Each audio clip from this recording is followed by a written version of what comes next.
अगर आपको लगता है कि इस साल टीचिंग वैकेंसीज नहीं आने वाली हैं या फिर DSSB की वैकेंसी बहुत ज़्यादा लेट होने वाली है, तो आज का ब्लॉग आपके लिए बहुत ज़्यादा इम्पोर्टेंट हो जाता है, क्योंकि मैंने आज अपने डेली स्टडी रूटीन के साथ साथ आपके साथ कुछ बहुत इम्पॉर्टेंट बातें शेयर की हैं जो आप सभी टीचिंग एस्पिरेंट्स को जानना बहुत ज़्यादा ज़रूरी हो जाता है। आज की मेरी टू डू लिस्ट में है सबसे पहले इंग्लिश और उसके बाद फिर NIOS का ब्लॉक नंबर 503 कवर करना है। मेडाइवल हिस्ट्री पढ़ रही हूँ सोशल में, आप सभी को पता ही है। अल्टरनेट डे पे सोशल और साइंस रखती हूँ मैं। उसके बाद मैथ्स के आज रैंडम कुछ क्वेश्चन प्रैक्टिस करूँगी प्रीवियस ईयर से, और उसके बाद फिर वोकैब जो कि मेरा डेली का सेक्शन है ये कवर करूँगी।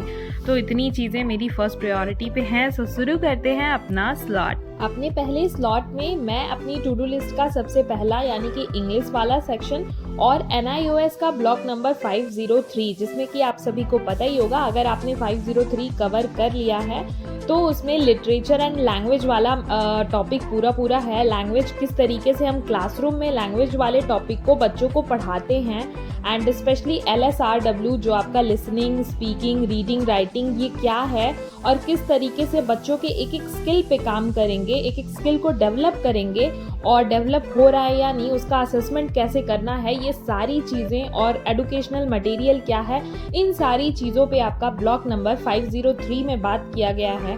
तो ये वाला टॉपिक जो है वो मुझे अच्छे से कवर करना है। एंड उसके बाद फिर मैं इंग्लिश में सब्जेक्ट वर्ब एग्रीमेंट वाला टॉपिक कवर करूँगी। आप सभी से मैंने शेयर किया ही था कि अगर आपको स्पॉटिंग एरर में अच्छे मार्क्स लाने हैं तो सब्जेक्ट वर्ब एग्रीमेंट वाला चैप्टर आप सबसे पहले कर जाइए और बहुत अच्छे से कर जाइए, क्योंकि ग्रामर का आधा से अधिक जो भी चीज़ें हैं वो सारी की सारी सब्जेक्ट वर्ब एग्रीमेंट वाले टॉपिक से क्लियर हो जाती हैं। साथ ही जितने लोग भी TGT इंग्लिश की तैयारी कर रहे हैं और पूछ रहे थे कि किन किताब से करें, क्या बेस्ट रहेगा, तो उनके लिए मैंने ब्लॉग के एंड में सारी बुक्स शेयर कर दी हैं और अभी छोटा सा ब्रेक लिया है जिसमें कर रही हूँ लंच। अभी मेरा पहला स्लॉट कंप्लीट हो चुका है जिसमें मैंने 2 सब्जेक्ट्स अपने कवर कर लिए हैं, और दूसरे स्लॉट में मैं अभी हिस्ट्री स्टार्ट करूंगी और तीसरे स्लॉट में एज यूजुअल मैं मैथ्स की स्टडी करूंगी। लेकिन अपना सेकंड स्लॉट स्टार्ट करने से पहले आप सभी के साथ मुझे कुछ बातें शेयर करनी थी जो कि शायद बहुत ज़्यादा इम्पॉर्टेंट हैं अगर आप DSSB की स्पेशली प्रिपरेशन कर रहे हैं तो। देखिए, मेरे पास बहुत सारे कमेंट्स और आप लोगों के जो भी डाउट्स होते हैं, व्यूज़ होते हैं, वो सारी चीज़ें आप लोग मुझसे शेयर करते हैं कमेंट में। तो मैं उन्हें देख रही थी और एनालाइज कर रही थी कि बहुत सारे लोग इस बात पे फोकस्ड हैं कि वैकेंसीज़ कब आएंगी, या मैम लग रहा है कि वैकेंसीज़ तो नहीं आएंगी, या फिर प्रिपरेशन में बहुत ज़्यादा मतलब डिमोटिवेशन सा मुझे फील हुआ कि आप लोग परेशान हैं इस चीज़ को लेकर के। तो देखिए, हमारे हिस्से की जो प्रिपरेशन है ना, वो एग्ज़ाम आज हो, 1 महीने बाद हो, 2 महीने बाद हो, वो हमें ही करनी है, वो किसी और को नहीं करनी है।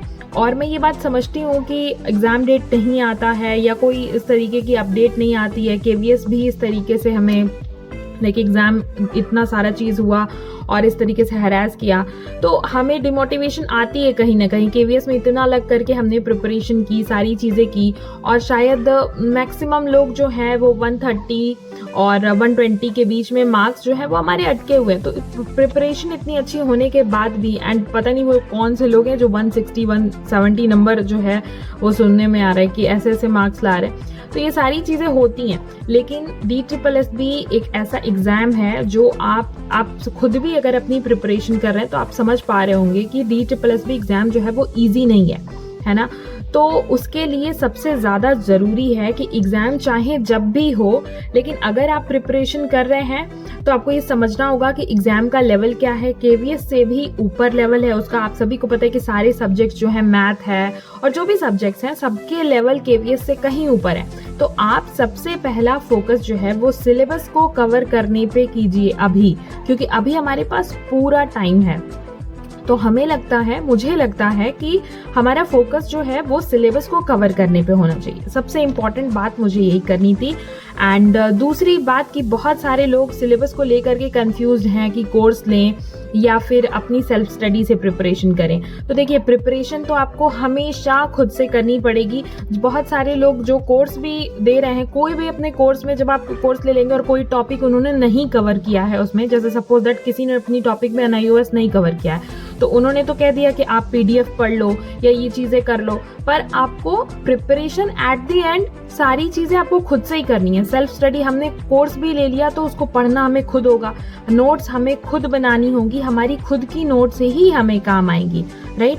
तो ये वो वक्त है जब आप बजाय कि बहुत ज़्यादा, आई अंडरस्टैंड कि जो डिमोटिवेशन आती है उसे हमें खुद ही टैकल करना होगा। और जिस भी तरीके से आप प्रिपरेशन करना चाहते हैं, अगर आप बैच लेना चाहते हैं तो आप ले लीजिए, नो डाउट। जिस भी टीचर से आपको, अगर आपको यूट्यूब पे मैंने एक वीडियो बना रखी है कि किन लोगों ने कोर्सेज लॉन्च किए हैं, किन के कोर्सेज कैसे हैं, क्या प्राइस रेंज है, उस पर मैंने डिटेल वीडियो बनाई है। अगर आप सेल्फ स्टडी करते हैं तो मैंने बुक्स की भी वीडियो शेयर कर दी है, हर एक पर्टिकुलर सब्जेक्ट की।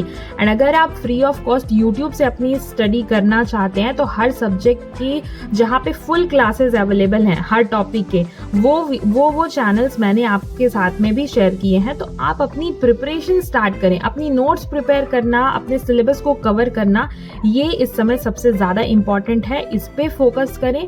आप थोड़ा थोड़ा करके भी करेंगे। मैं ये नहीं कहती कि अभी से एकदम 8 घंटे 9 घंटे की पढ़ाई आप करना स्टार्ट कर दें, और हो भी नहीं पाता है तो आपको जितने भी, अगर आप 3 आवर्स भी अभी से पढ़ना स्टार्ट कर देंगे ना, तो आपकी प्रिपरेशन एक अच्छे लेवल पे होगी, और जब तक आप करेंगे आपका ये स्टडी आवर भी अपने आप ही इंक्रीज हो जाएगा, राइट। तो ये एक इम्पॉर्टेंट बात थी जो मुझे आप सभी से कहनी थी। और सबसे इम्पॉर्टेंट ये कि आप अब प्रैक्टिस देना, थोड़ा थोड़ा प्रैक्टिस सेट्स लगाना। मतलब आप चाहें बुक्स से, अगर आप चाहते हैं तो मैंने बहुत सारी बुक शेयर की हैं, आप वहाँ से प्रैक्टिस सेट उन्हें लेकर के करना स्टार्ट करें, या फिर आप टेक्स्ट बुक प्रेफर करते हैं तो आप ऑनलाइन ही मॉक दें। कोई बुक नहीं मंगाई है तो ऑनलाइन ही मॉक दें। और 2 चीज़ों का ध्यान दें मॉक देते वक्त। सबसे पहला, आपकी टाइम स्पीड, क्योंकि ये KVS जैसा पेपर नहीं है, ये DSSB का पेपर में टाइम डिफरेंस भी बहुत ज़्यादा है उस पेपर से। तो बहुत बार ऐसा होगा कि आपको, जिनकी मैथ्स वीक हैं या फिर किसी सब्जेक्ट में आपको टाइमिंग जो है वो लगेगा कि टाइमिंग कम पड़ रही है, तो वो जब आप मॉक देंगे तभी आपको समझ में आएगा। बहुत बार ऐसा, मतलब मैंने जिन लोगों से भी मॉक लगाने को कहा तो टेलीग्राम पे भी मेरे पास मैसेजेस आते हैं कि मतलब जैसे गूगल से हमने डाउनलोड करके प्रीवियस ईयर पेपर देखा मैम। तो ये सही तरीका नहीं है। सही तरीका ये है कि आप उसको टेस्ट की तरह दीजिए। पेपर एनालिसिस करना अच्छी बात है कि हम देख रहे हैं कि किस टॉपिक से कितने क्वेश्चंस आ रहे हैं, या फिर कौन से सब्जेक्ट में कितने डेप्थ तक क्वेश्चन है, ये एनालिसिस करना अच्छी बात है। लेकिन आप पहले टेस्ट दीजिए ऑनलाइन और उसके बाद एनालिसिस कीजिए, राइट। तो वो आपके लिए बेनिफिशियल होगा, क्योंकि आपने टाइम के अकॉर्डिंग, मतलब आपने अगर 3 घंटे या 2 घंटे आप बैठे फुल मॉक देने के लिए, या फिर अब सब्जेक्टिव मॉक भी देने के लिए, तो आपको टाइम का आइडिया लगेगा कि आप उतने टाइम में पूरा पेपर सॉल्व कर भी पा रहे हैं, या फिर किसी पर्टिकुलर सब्जेक्ट में आपको टाइमिंग कम लग रही है, क्वेश्चन करने में, आपको क्वेश्चन बनाने में जो है आपको टाइम ज़्यादा लग रहा है।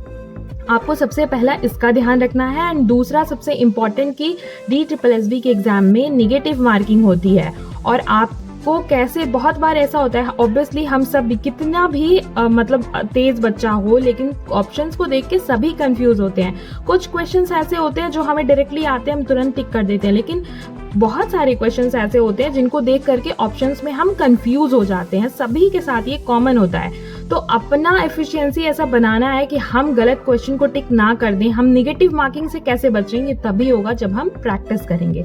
तो ये 2 बहुत इंपॉर्टेंट बातें जो कि आप अपना प्रीवियस ईयर या मॉक देना स्टार्ट करेंगे तो आप एक्सपीरियंस करेंगे इस चीज को। And the most important, vacancies की चिंता छोड़ करके मैं यही कहूंगी कि आप सिलेबस कवर करने पे फोकस करें।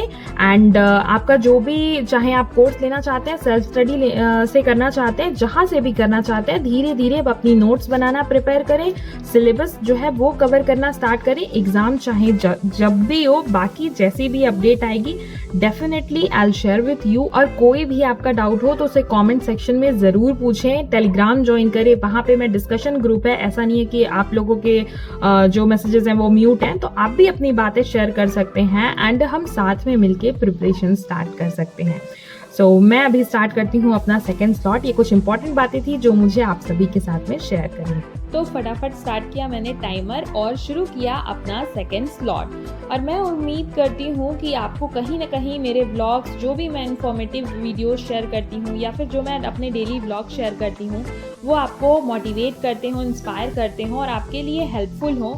सो अगर आप पहली बार चैनल पे विजिट कर रहे हैं, फर्स्ट टाइम इस वीडियो को देख रहे हैं या फिर अभी तक आपने मेरे चैनल को सब्सक्राइब नहीं किया है, so please do subscribe and like this video, क्योंकि मुझे इससे बहुत ज़्यादा मोटिवेशन मिलती है। मैं उम्मीद करती हूँ कि कम से कम इस वीडियो पे 50 लाइक्स तो ज़रूर होंगे।